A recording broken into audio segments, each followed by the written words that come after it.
សួស្តីអ្នកទាំងអស់គ្នានៅក្នុងជីវិតនេះមិនមែនគ្រប់គ្នានឹងយល់ពីយើងទេហើយក៏មិនមែនគ្រប់គ្នានឹងឲ្យតម្លៃយើងដែរហើយក៏មិនមែនគ្រប់គ្នានឹងគោរពយើងដែរពេលខ្លះយើងត្រូវបានគេមើលងាយត្រូវបានគេមើលរំលងឬត្រូវបានគេនិយាយអីមួយដែរធ្វើឲ្យយើងនឹងឈឺចាប់វាអាចកើតឡើងម្ដងពីរដងឬក៏ច្រើនដងហើយនៅពេលដែលរឿងទាំងអស់នោះកើតឡើងយើងមានជំរើសពីរទី1គឺយើងតបតដោយបង្ហាញកំហឹងនិងនិយាយវិញឲ្យគេដឹងថាយើងមិនទទួលយកឬក៏មួយទៀតយើងនៅស្ងៀមឬយើងដើរចេញហើយរក្សាកិត្តិយសរបស់យើងផ្ទាល់មិនមែនការស្ងៀមនឹងមានន័យថាយើងខ្សោយទេវាគ្រាន់តែមានន័យថាយើងខ្លាំងគ្រប់គ្រាន់ក្នុងការគ្រប់គ្រងអារម្មណ៍មិនចាំបាច់ឆ្លើយតបទៅនឹងអ្វីគ្រប់យ៉ាងទេយើងមិនចាំបាច់បកស្រាយខ្លួនឯងចំពោះមុខមនុស្សដែលមិនយល់ពីយើងទេពេលខ្លះការដើរចេញហ្នឹងគឺជាចម្លើយដ៏ខ្លាំងបំផុតមិនមែនត្រូវចំណាយពេលវេលាដើម្បីបញ្ជាក់តម្លៃរបស់យើងទៅអ្នកដែលមិនឃើញតម្លៃរបស់យើងទេមនុស្សដែលយល់ពីយើងមិនត្រូវការបញ្យល់ហើយមនុស្សដែលមិនយល់ក៏មិនច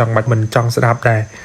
ការតបតអាចនាំមកនៅចំនួនការឈឺចាប់និងមានបញ្ហាបន្ថែមប៉ុន្តែការជ្រើសរើសស្ងៀមដើរចេញគឺជាកម្លាំងការពារចិត្តខ្លួនឯងវាមិនមែនជាការរត់គេចទេប៉ុន្តែវាជាជំរើសសន្តិភាពពេលយើងឈប់ឆ្លើយតបទៅនឹងអ្វីដែលមិនមានតម្លៃមានន័យថាយើងកំពុងតែផ្ដល់កម្លាំងឲ្យខ្លួនឯងយើងកំពុងនិយាយថាខ្ញុំស្គាល់តម្លៃខ្លួនឯងហើយខ្ញុំមិនអនុញ្ញាតឲ្យពាក្យអ្នកដទៃនេះមកបំផ្លាញខ្ញុំទេរឿងសំខាន់ដែលយើងត្រូវធ្វើនៅពេលដែលត្រូវបានគេមើលងាយសូមកុំបំលែងវាឲ្យយើងនឹងខ្លាចទៅជាមនុស្សដូចដែលអ្នកកំពុងតែមើលងាយយើងហើយជំនួសមកវិញដោយជ្រើសរើសដើរចេញដោយភាពស្ងប់ស្ងាត់និងដោយកិត្តិយសព្រោះថ្ងៃមួយជីវិតរបស់យើងនឹងបង្ហាញអ្វីដែលយើងមិនចាំបាច់និយាយ